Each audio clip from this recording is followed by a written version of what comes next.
మన ప్రభువును రక్షకుడు అయిన యేసుక్రీస్తు వారి అతిశ్రేష్టమైన దివ్యనామమున మీ అందరికీ ఉదయకాలము సర్వశుభములు సర్వదీవెనలు దేవదేవుడు అనుగ్రహించునుగాక. ఆమెన్. దేవుని బిడ్లారా, ఈరోజు 8వ తారీఖు సెప్టెంబర్ నెల 2024వ సంవత్సరము. ఈరోజు దేవుని వాగ్దానము కీర్తనల గ్రంథము 71వ అధ్యాయము 6వ వచనము. తల్లి గర్భము నుండి నన్ను ఉద్భవింపజేసిన వాడువు నీవే. దేవుడు తన పరిశుద్ధ లేఖన భాగము నేటి ఉదయకాలము మీ వినికిడిలో మీ జీవితంలో దేవదేవుడి ఈ వాగ్దానము నెరవేర్చునుగాక. ఆమె. దేవుని బిడ్డలారా, కీర్తనాగారు తన యొక్క కృతజ్ఞతా భావము దేవుని సన్నిధిలో తెలియజేస్తూ ఉన్నాడు. అయ్యా, ఈరోజు ఈ స్థితిలో నేనున్నానంటే, ఈ విధంగా బ్రతికున్నానంటే అయ్యా నీ ద్వారానే, నీ మూలంగానే జరుగుతూ ఉంది. ఎందుకంటే నా తల్లి గర్భములో నన్ను పిండమై చూసింది నీ కనులే. అదే మాటను కీర్తనాకారుడు వర్ణిస్తూ అంటాడు, నన్ను కలుగు చేసిన విధానము చూడగా నాకు ఆశ్చర్యమును భయమును కలుగుచున్నది. దేవుని బిడ్డలారా, ఆయన యొక్క ప్రణాళిక మన జీవితంలో ఎలా జరగాలో, ఎలా నెరవేర్చబడాలో అంతయు ఆయన యొక్క చేతిలో ఉన్నటువంటి,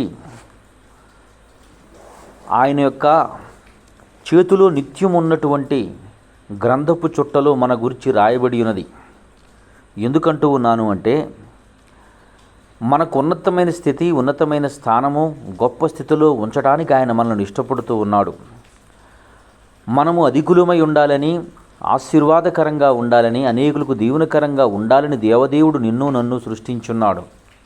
ప్రియ సహోదరి సహోదరులారా, ఇంకా ఒక విషయం చెప్పాలి అంటే, సాతానుతో నీ కొరకు నా కొరకు దేవుడు బెట్టుగడుతూ ఉన్నాడు. ఇదిగో ఇతను నా బిడ్డ, నా కొరకు ధైర్యంగా నిలబడతాడు, కృతజ్ఞత భావాన్ని కలిగి ఉంటాడు, నా మాట తప్ప నీ మాట ఎన్నడూ చెవిని బెట్టనీయుడు, నీ గురించి ఎప్పుడు తాను ఒక ఆలోచనలో కూడా నీ ఉండవు అని దేవుడు నీ పక్షంగా, నా పక్షంగా గొప్ప సాక్ష్యాన్ని ఇవ్వాలని దేవుడు ఆశిస్తూ ఉన్నాడు. దైవ గ్రంథములో అలాగూ సాక్ష్యం ఇచ్చిన వారిని బట్టి దేవుడు సంతోషించాడు, వారికి ఉన్నతమైన స్థితి ఇచ్చాడు, గొప్ప స్థితిలో ఉంచాడు. షడ్రక్ మెషక్ అబేద్నెగోల విషయంలోనూ, దానియేలు గారి విషయంలోనూ, ప్రియ సహోదరి సహోదరులారా, ఎజ్రా నెహెమ్యాల విషయంలోనూ, అలాగనే భక్తులైనటువంటి యిర్మీయా గారి విషయంలోనూ, దేవుని కొరకు రోషంగా బ్రతికి దేవునికున్న ఔన్నత్యాన్ని తెలియజేసినటువంటి ఏలియా గారిని గురించి అనేకులు దేవుని యొక్క ఔన్నత్యాన్ని అనేకులకు సాటి చెప్పే రీతిలో దేవునికున్న గొప్పతనాన్ని తెలియచేసినట్లుగా దైవ గ్రంథమందు మనం చూడగలుగుతున్నాం.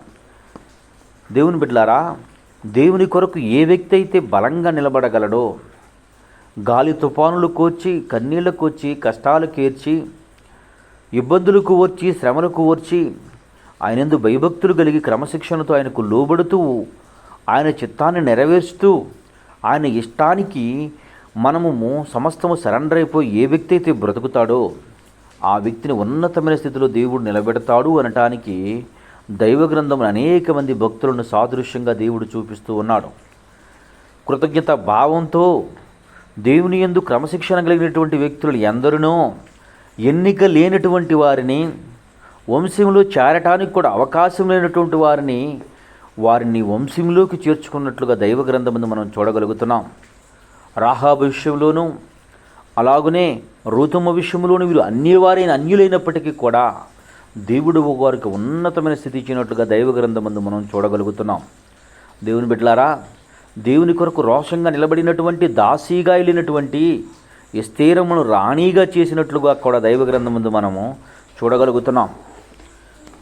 ప్రియ సహోదరి సహోదరులారా, దేవుడు ఆదామును సృష్టించినప్పుడు ఒక మనిషికి ఇంత సర్వ సృష్టి ఎందుకు, ఇంత భూమి ఎందుకు అనుకొని చిన్న భూమిని సృష్టించలేదు, కానీ 84 లక్షల జీవరాశులకు నివసింపగలిగినటువంటి, నివాస యోగ్యమైనటువంటి భూమిని దేవుడు ఆ రోజున ఆదామును ఒక్కరిగా చూడలేదు. తనలో నుండి 800 కోట్ల జనాంగాన్ని చూసినటువంటి దేవుడు నా జీవితంలో నా బ్రతుకులో కూడా దేవుడు మనము ఆశీర్వాదకరంగా ఉండగలిగినట్లు, దీవెనకరంగా నిలబడగలిగినట్లు, దేవుని కొరకు సాక్షిగా ఉండాలని ఆశపడుతూ నా నుండి ఉన్నతమైనటువంటి కార్యాలను దేవుడు చేయటానికి ఇష్టపడుతూ ఉన్నాడు కనుక అట్టి దేవునికి నేను ఎంతవరకు సాక్షిగా నిలబడుతున్నామో ఒక్కసారి మనం పరిశీలించుకుందాం.